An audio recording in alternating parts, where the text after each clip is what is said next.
Hello everyone, I'm Chahat Awasthi from Team Docplexus, covering the Insead Summit for Social Entrepreneurship. We have with us today Ravina Raj Kohli, an international media veteran who is also one of the top 20 professionals in India. Ravina, you've been a journalist for a very long time. What is the role of media's contribution in shaping social movements? I would first like to submit that it's not just a journalist who shapes, social thought.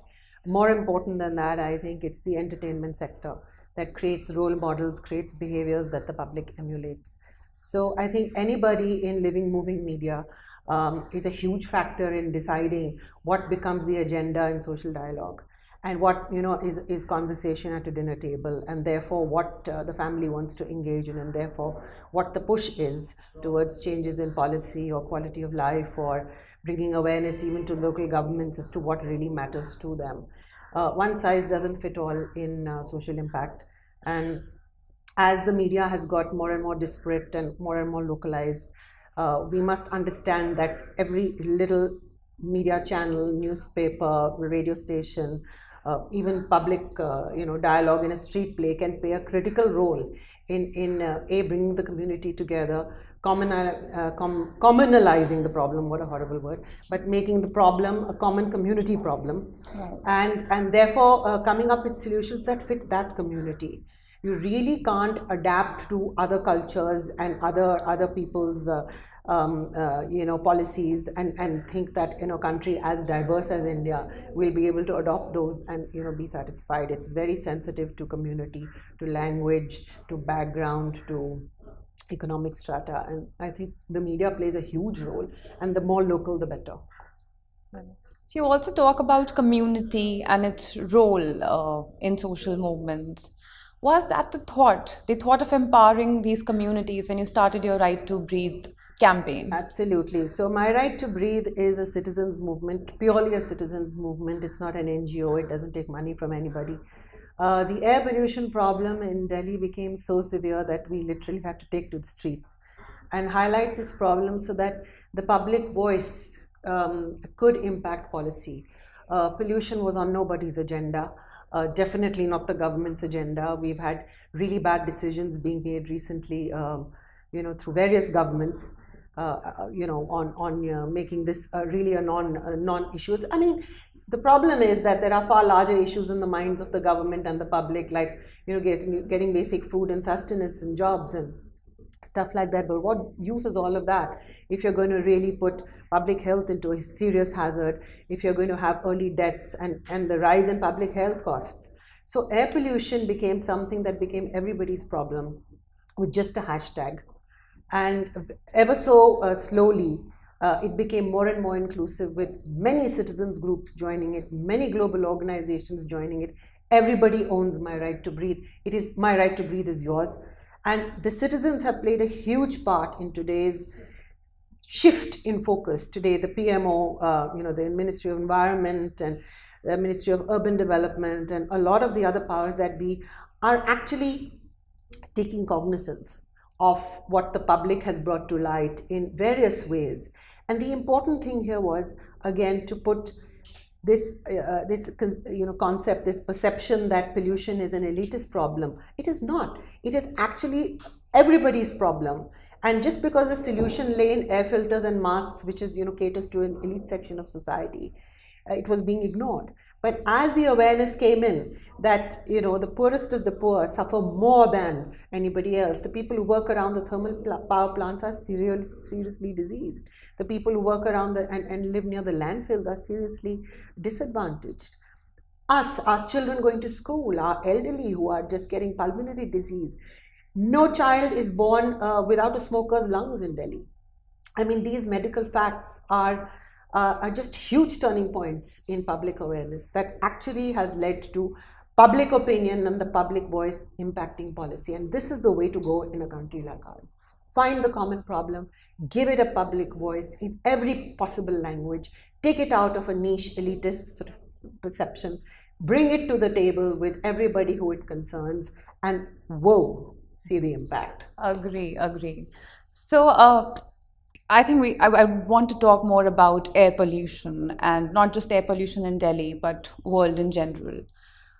Do you think hyper-urbanization is impacting air pollution, and air pollution is impacting people at the lowest rungs? It is such a huge question which cannot be answered in 2 minutes. But I think one of the problems Delhi has faced. I'll give you a small clue. 30 years ago, when the Delhi Metro project was conceived, it was not conceived as a solution to the transport problem. It was conceived as a solution to the pollution problem. Today, the Delhi Metro contributes a huge amount of pollution in the dust it generates and in its incomplete works, etc. But that apart, hyper-urbanization and just the volume of people who live and expect life force out of a hyper city like Delhi. People have no time to be good to their city. And hyper-urbanization has also led to this lack of ownership, because Delhi belongs to nobody. Nobody loves Delhi. And this is going to be my next movement, where we're going to try and bring the love and sense of ownership back into Delhi. And if this format works, then we would like to take it to other hyper cities where hyper-urbanization has really, like Bangalore and Bombay and Calcutta. I mean, you see it all over. The opportunities have made the rural middle class turn into the urban poor.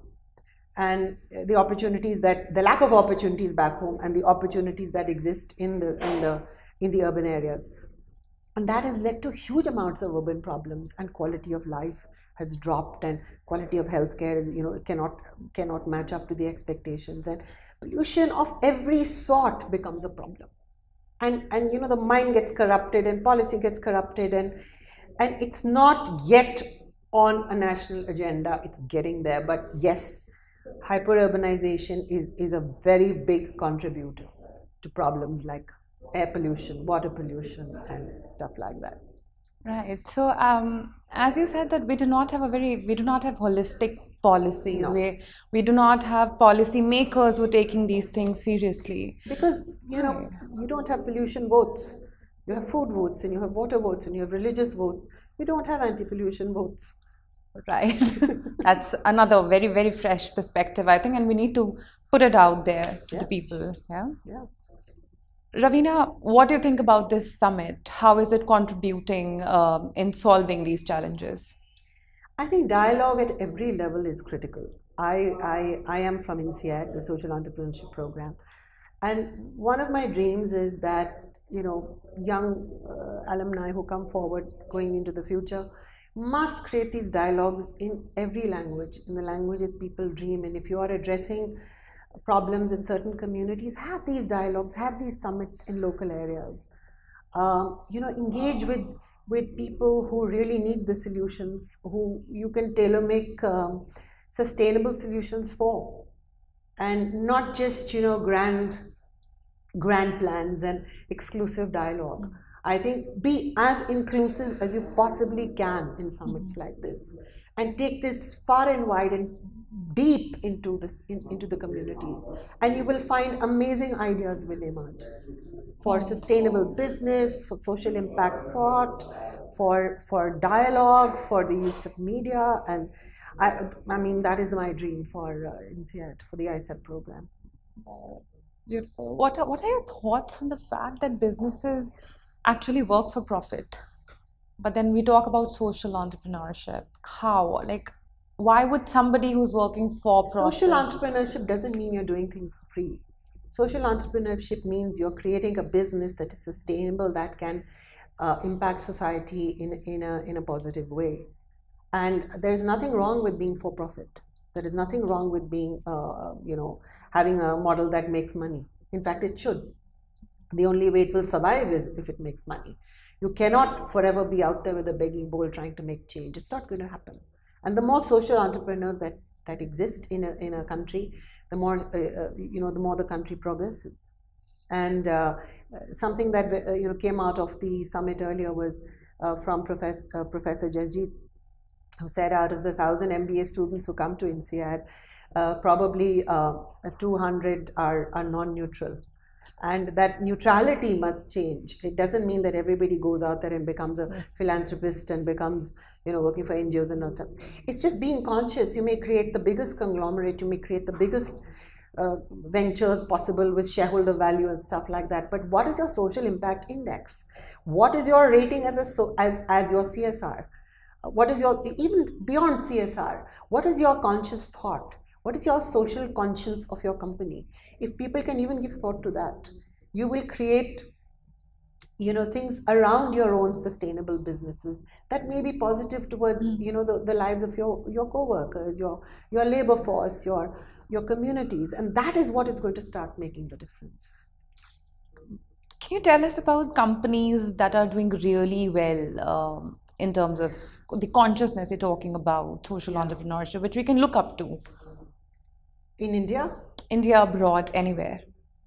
So I would say in economies that are less hungry, I think people are able to divert their energies a little bit more to community, and they are a little less greedy. We, in the last, I would say 2 or 3 decades, have given birth to a generation of students and young workers whose sole purpose in life is to make money very quickly and become CEO in 5 years. And I've seen that with all the MBA schools I talk to and all the IITs, and that is going to change very soon. And in other countries where there has been more evolution in terms of everybody has wages, everybody has healthcare, it's a little bit better. But I would say the global companies that have come into India have far more legacy possibly that they bring in, and therefore are able to create better consciousness within their communities. I mean, the American companies, the British companies. It's a sorry state of affairs that I can't name a single Indian one. Maybe Wipro because of the Azim Premji Foundation, and possibly some of the others who've done a lot of good work. But I find even the biggest, largest listed companies in India have never given this thought. They may do, I mean, I've talked to some huge billion-dollar companies with great shareholder value whose answer has been, yeah, we do CSR, yeah, we run a school for our factory workers, which is great. But what thought are you giving back to supporting other people, or even movements, or public policy, or engaging in those platforms with respect for your own country, for your own community? It's very little, it's very small, and I hope that changes. I think this is another reason why conferences like conferences Insead are critical. I'm hoping that the next conference at Insead has also engages a lot with CSR. I think we have to bring a certain amount of maturity into CSR in India. It's there at some levels, and it's not there at all at most levels. And CSR, does not mean that if you're a listed gigantic conglomerate, you need to have a CSR budget. No, a small enterprise can think CSR, and can think community development and social impact, and that will be the change. So I hope our summits take it deep into society and take it deep into India, and therefore, the solutions that emerge are less exclusive and much more inclusive. You talked about having dialogues with people that are being affected by these issues, these pressing issues caused by hyper-urbanization, pollution, etc. So, do you think journalists are doing enough on that front, like bringing out these issues, like going back to the remotest area, talking to the people who are affected the most, and then talking about it, like highlighting it on TV and... Okay, so I don't think you can expect that of journalists per se. I think you have to expect that from media companies and owners of media platforms. It has to be on the agenda. It has to be on your editorial agenda for you to put resource behind it. Right. Journalism is not cheap when you want to send resources out there to cover stories into the hinterlands or follow. That's why I say the local media can do it, and you can pick up on a fantastic story done by somebody who's close at hand, and pick it up and make it into an issue that needs attention, not just an issue for the sake of screaming on national television.